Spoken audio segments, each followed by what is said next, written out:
We're back for another breakdown and review of episode 7 of Skeleton Crew. Now, when I initially saw the runtime for this episode, I thought, man, not another short episode. But I will say this episode was pretty packed with some good stuff. It didn't really feel like the pacing was off or anything like that. I actually really enjoyed this episode overall. We start off seeing the parents back at At-Aten, putting their plan into full effect to try and put a message out to the kids.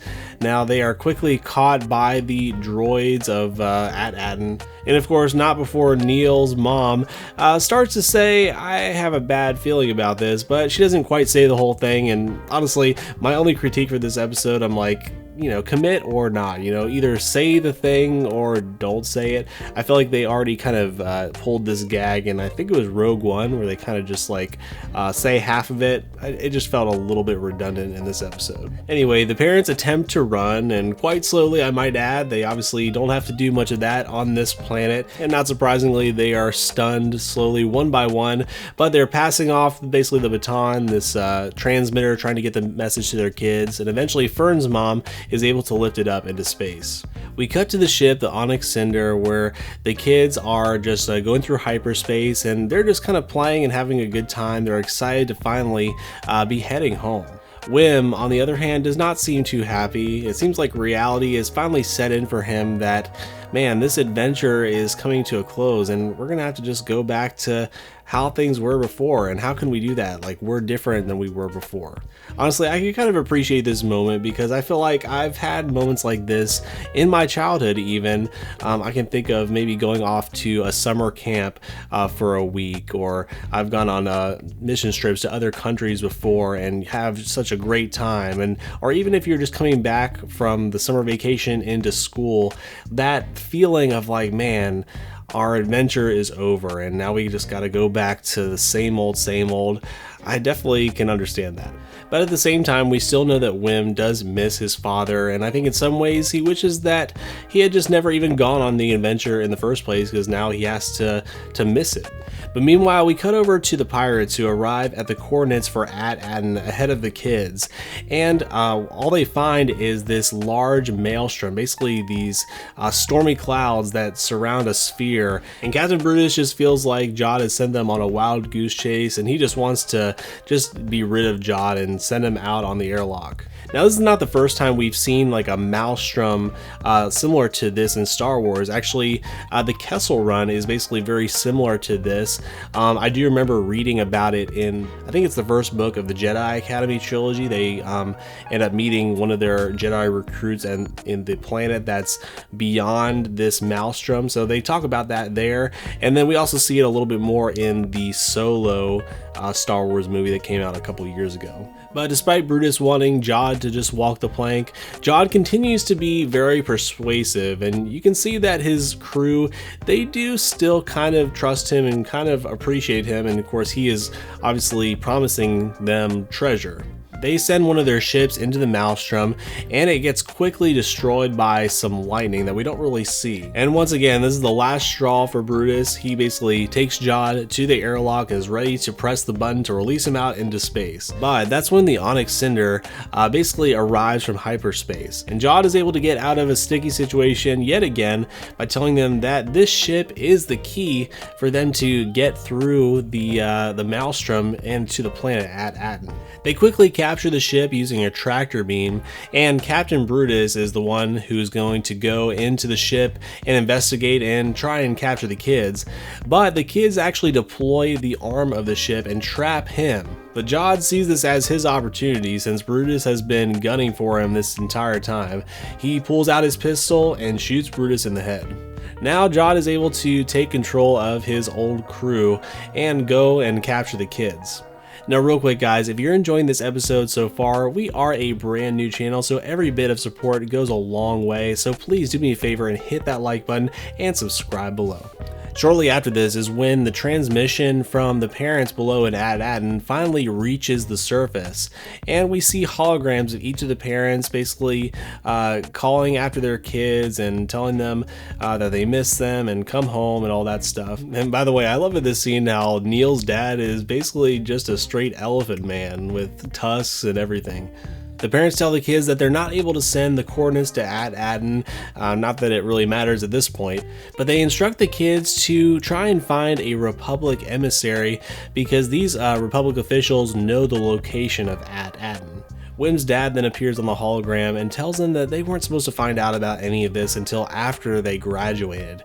Now, the interesting thing is, we don't even know if Wim's dad knows what he's even talking about, because as far as we know, everybody on AT-ATN still believes that they live in the old Republic era, so it's possible that the kids even know a little bit more than the parents at this point. The dad also tells Wim that he's sorry that he didn't listen to him and wants him to come home. Now, the character of Wim's dad is very interesting. You can tell that he's a very reserved individual and maybe not the most affectionate father. And leading up to this scene and many scenes we've seen him in the past, you can tell that he does have regret about this situation. And so for him to say these words, I think means a lot to Wim. And of course, we know from a previous episode that Wim does really miss his dad. And so this moment kind of changes Wim's resolve to where he's like, we really got to recapture our ship so we can finally get home. And so in typical Wim fashion, he charges the pirates and kind of jumps the gun from what the kids are wanting to do there. And of course, he's immediately grabbed by one of the pirates. Now at this point, 33, who we know is very bound by his programming of the pirate code, he reminds Jod that he can't be a captain of two ships, and so he needs to decide which ship he's going to be the captain of. So Jod quickly silences Wim before he's able to claim the ship as his own, and then Fern counters and calls unclaimsies, to which Jod says, hey, it just doesn't work like that. But surprisingly, 33 knocks Jod out and says, yeah, he's right, but it's close enough. I think it's clear from this scene that in spite of his programming and dedication to the pirate code, SM-33 has a new loyalty to these children. So with 33's help, they're able to retake the ship and fly away towards the Maelstrom. Now, two of the pirate ships basically follow them in there to stop them, but they are actually quickly destroyed and zapped by these structures that seem to surround the Maelstrom. Now, it's still unclear to me whether or not the Maelstrom or the storm or the clouds that surround the planet is like artificial and it's created by these structures, but at the very least, these structures provide some sort of security system to where it's going to zap any ship that's trying to enter. 33 reveals that the Onyx Cinder is actually a Republic Mint ship from AT-ATN, and it's one that Captain Renaud stole in order to be able to visit AT-ATN, and that's how they're able to actually fly through the Maelstrom and surpass these security systems. The ship emerges from the barrier and the kids are amazed to see their home planet. But their joy is quickly quenched as it turns out Jod had stowed away on the ship and he emerges and chops off 33's head. Jod, or maybe we should call him Captain Silva from here on out, he is pissed. He's had enough of these kids and he completely tells them off. And I will say there's some great acting in this scene, not only by Jude Law, but also by the young actress who plays Fern.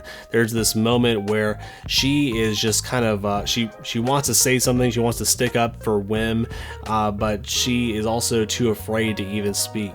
Now in this episode, in this scene in particular, Jod just goes full out evil. He ignites his lightsaber and threatens to carve up the children and their family who he's now seen on the hologram. And this was quite a jolting contrast from where we've seen this character in earlier episodes.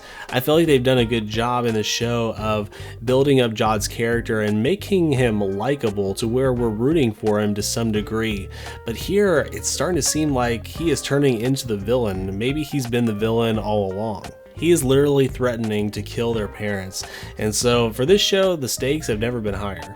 So we cut back to the parents, and they're about to be interrogated by the droids on AT-ATN, and suddenly we hear an announcement on the loudspeakers, and it's apparently the supervisor telling them that a Republic emissary is on its way with a new shipment. Now, what I find interesting here is that Fern's mom looks extra surprised when she hears the loudspeaker say that this is the supervisor. It almost makes me think that maybe they have never had actual contact with the supervisor before. I could be wrong about that, but that's what I'm speculating because so far the only interaction with the government of AT-ATN has been with these droids.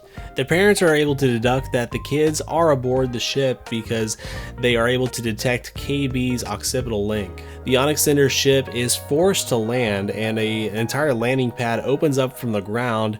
And what I notice here is that you have a lot of the citizens hanging out on the grass where the ground opens up, and they seem very surprised. They don't seem to even know that this landing pad is there. It's because they probably have not received a shipment or any outside ship visiting them since before the Empire, which would have been what, 20-30 years prior to this. So you have almost an entire generation who have never really actually seen contact from the outside world. At least that's what I'm speculating. The droids welcome Jod as he comes off the ship and assume that he is the Republic emissary, since of course he's flying in from one of their ships.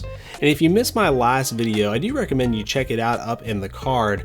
But what I theorized in that video is that Captain Renaud previously visited this planet and actually took over as the supervisor of AT-ATN. And I think he possibly could have done so by being treated the same way. Like, they probably thought he was one of these Republic emissaries, and then maybe he killed the current supervisor and took over from there. That's just my theory, but of course we'll have to wait and see. But anyway, the droids escort them down to the vault, and Jod just gazes at the endless amounts of gold credits. He looks as if he could cry, possibly tears of joy, or possibly he's just remembering the struggle that it's taken to get him to this point, but it seems like he's finally found what he searched for all these years. The music slowly grows more and more menacing, signifying his greed and gold lust that is slowly driving him mad. We briefly cut back to the children, who are finally reunited with their parents, only to see Jod reemerge from the vault, igniting his lightsaber, and we don't know what he's going to do, because that's where the episode ends off on a cliffhanger.